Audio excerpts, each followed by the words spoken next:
दादाच्या बंगल्याचं चित्रीकरण करा आणि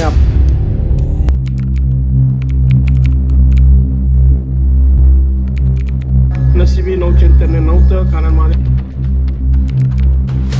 नाकारलेली आहे. सहाव्यांदा मला उमेदवारी मिळत मला भरोसा नाहीये. म्हणून मी उद्धव साहेबांना विनंती करणार आहे की माझा हा कारण सांगळे भाऊ हे टिंगटॉंग मध्ये होते आणि बाबूराव नरोडे यांच्याबरोबर उपोषण केलं आणि नेवरगावचं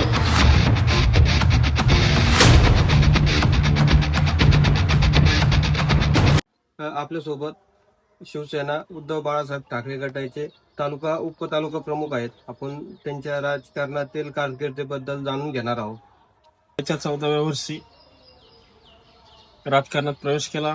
पहिलं प्रथम बाबूराव नरोडे यांच्याबरोबर उपोषण केलं आणि नेवरगावचं पुनर्वसनाचं पेमेंट मिळवून दिलं. त्यानंतर पुढे मंडल आयोग लागू झाला. मंडल आयोग लागू झाल्यानंतर मच्छिंद्र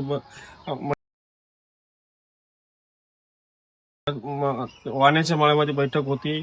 आमचे नेवरगावचे शाखा प्रमुख काँग्रेसमध्ये गेले होते म्हणून मला तिथे शाखा प्रमुख म्हणून तोंडी आदेश मिळाले आणि उमेदवार शोधायला सांगितले.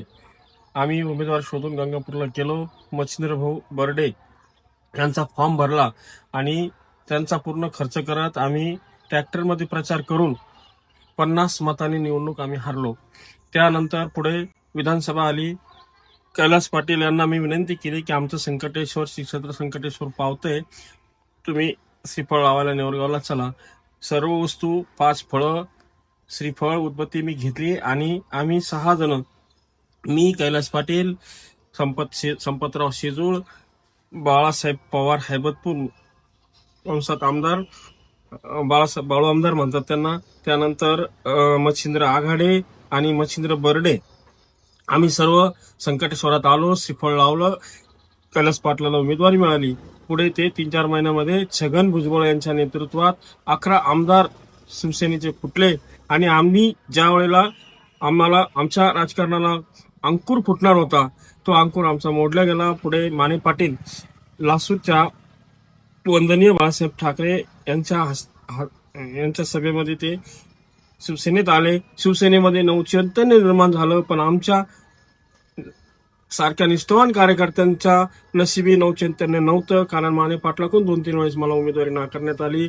कारण माने पाटील सुरुवातीला 2.5 वर्ष त्यांनी कार्यकाल चांगला केला आणि नंतर ते आजारी पडले कारण त्यांना ब्लड कॅन्सर झाला होता. त्यांना बाहेरच्या देशात जावं लागलं.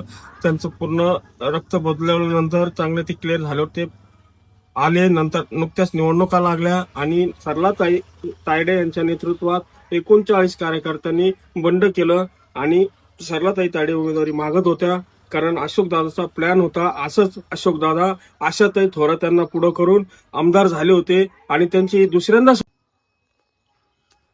मग मी माझी एसटी हुकली म्हणून गंगापूरला थांबलो कारण आमच्या नेवरगावला गाडी फक्त सकाळ आणि संध्याकाळच यायची.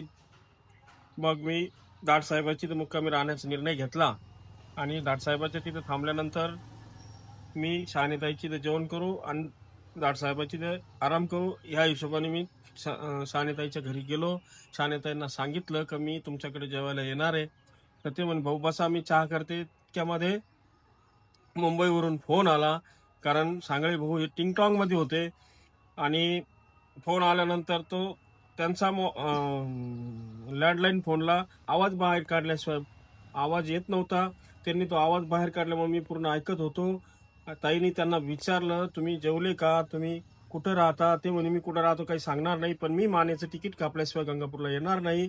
ते म्हणे तुम्ही मानेचं तिकीट कापा, मला त्याचे काही घेणं देणं नाही, फक्त तुम्ही जेवले का, सुखी आहात का, व्यवस्थित आहात का. ते म्हणे बिलकुल व्यवस्थित आहे. म्हणे मग माझी शपथ तुम्ही कुठेही सांगा. तर त्यांनी मग सांगितलं का आम्ही अशोकदादाच्या बंगल्यात आहे, सुरक्षित आहे.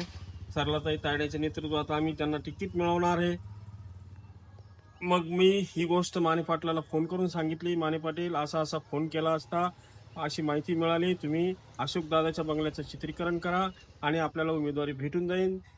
त्यांना उमेदवारी मिळाली. पुढे ते निवडून आले. निवडून आल्यानंतर पंचायत समितीच्या निवडणुका आल्या. मला उमेदवारी नाकारण्यात आली. तारू सारख्याला आयात उमेदवाराला घेऊन आमच्या सारख्याला आजपर्यंत दाबल्या जातं. त्यानंतर आमचे गावे इकडे वैजापूरला जोडले गेले आणि वैजापूरलाही आमचे खूप हाल झाले. वाणी साहेबांनी सुद्धा मला 2 वेळेस तिकीट नाकारलं. त्यानंतर बोरनारे सर आमदार झाले. बोरनारे सर बी आम्हाला सोडून निघून गेले, कारण आम्ही असं कोणतं पाप केलं. बाळासाहेबांवर आमचं नितांत प्रेम आहे. आम्ही जागा सोडलेली नाहीये, पण आम्हाला आमचा वापर करून नेते मोठे होतात आणि निघून जातात. त्यानंतर आता नवीनच दिनेश परदेशी सुद्धा आले, आमचा वापर करून निघून गेले. आम्ही काय त्यांना वापरण्याचं साधन वाटतं का? मी तर म्हणतो बाळासाहेब सर्वे करायचे आणि सर्वेमधून जो व्यक्ती पुढे येईल तो झोपडीतला का असेल त्याला उमेदवार द्यायचे. मी पक्षप्रमुख आदरणीय पक्षप्रमुख उद्धव ठाकरे साहेबांना एवढंच बोलणार आहे की तुम्ही सर्वे करा. सर्वेमध्ये एखादा गरीब जरी सर्वेत पुढे असला तर त्याला उमेदवारी द्या, कारण तो सर्वेत पुढे असतो म्हणजे जनता त्याच्या पाठीशी असते. आणि हे बाळासाहेबांचं धोरण तुम्ही जर राबवलं तर आपली जी शिवसेना तळाला गेलेली आहे ती 1 नंबर झाल्याशी राहणार नाही. दुसरी गोष्ट माझी एक खतखत आहे का मला 5 वेळेस उमेदवारी नाकारलेली आहे, 6व्यांदा मला उमेदवारी मिळून मला भरोसा नाहीये.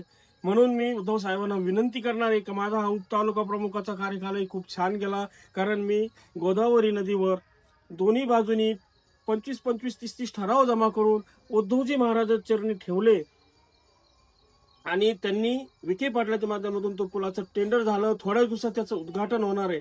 त्यानंतर कैलास पाटलाकडून मी शेवट त्यांच्या कार्यकालातून 5 किलोमीटर मजबूतीकरण डांबरीकरण घेतलेलं आहे.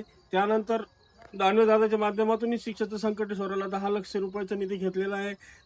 त्यानंतर माझं अनेक काही आहे. कोणाला जर बघायचं असेल तर माझ्या नागेश चौधरी नेऊरगावकर आणि संकटेश्वर न्यूज म्हणून एक युट्यूबला चॅनल आहे माझं, ते मराठीतून टाईप करा संकटेश्वर न्यूज, तुम्हाला पूर्ण माहिती पाहायला मिळेल. आणि मी उद्धव साहेबांना एकच विनंती करणार आहे की माझी उपतालुका प्रमुख पदावरून माझं 45 वर्षाचे कार्य असल्यामुळे मला बढती मिळावी आणि जेणेकरून माझं तिकीट कापणार नाही असं पद मला मिळावं. इतके बोलून मी माझे 2 शब्द संपवतो. जय हिंद, जय महाराष्ट्र.